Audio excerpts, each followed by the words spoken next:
यापूर्वीच्या व्हिडिओमध्ये आपण बेरीज, वजाबाकी, गुणाकार, भागाकार यांच्या सोप्या सोप्या ट्रिक्स बघितल्या.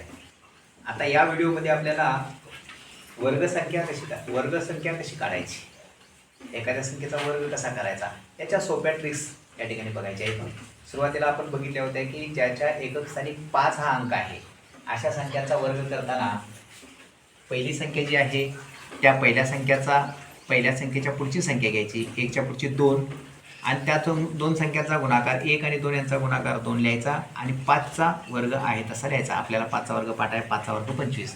या ठिकाणी तुम्ही 25चा वर्ग जर करायचा असेल तर 2च्या पुढची येणारी संख्या 3, 2 आणि 3 यांचा गुणाकार 6 आणि 5चा वर्ग आहे तसा 25 लिहायचा.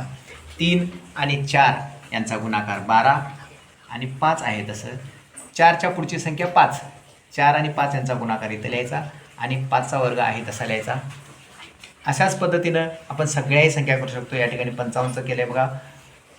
5 आणि 6 यांचा गुणाकार 5 × 30 आणि 5चा वर्ग 25. अशा पद्धतीने ज्याच्या एकक स्थानी 5 हा अंक आहे अशा सर्व संख्याचं आपण अशा पद्धतीनं वर्ग काढू शकतो. आता एकक स्थानी 5 नाही आणि कोणतीही संख्या आहे अशा संख्यांचा वर्ग कसा काढायचा हे देखील आपण या व्हिडिओच्या माध्यमातून बघणार आहोत. या ठिकाणी एक संख्या लिहिली आहे 34. या संख्याचा वर्ग करताना 3चा वर्ग या ठिकाणी लिहायचा. 3चा वर्ग आपल्याला माहिती आहे 9, तो 2 डिजिट्समध्ये लिहायचा आणि 4चा वर्ग 16 आपल्याला माहिती आहे 16 लिहायचा आणि 3, 4 आणि 2 यांचा गुणाकार 3 चौक 12, 2 24 हे एक अंक सोडून म्हणजे एकक स्थानचा अंक सोडून 24 लिहायचा आहे आणि मग त्यांची बेरीज करायची.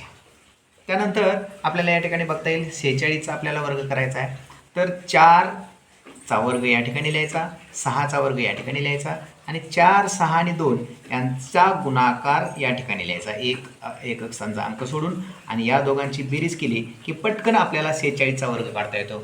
या ठिकाणी 57चा वर्ग काढून दाखवला आहे बघा.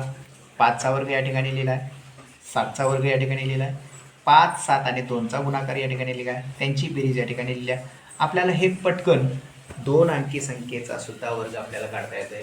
अशा पद्धतीने ही ट्रिक्स वापरून तुम्ही कोणत्याही संख्येचं पटकन वर्ग काढू शकताय.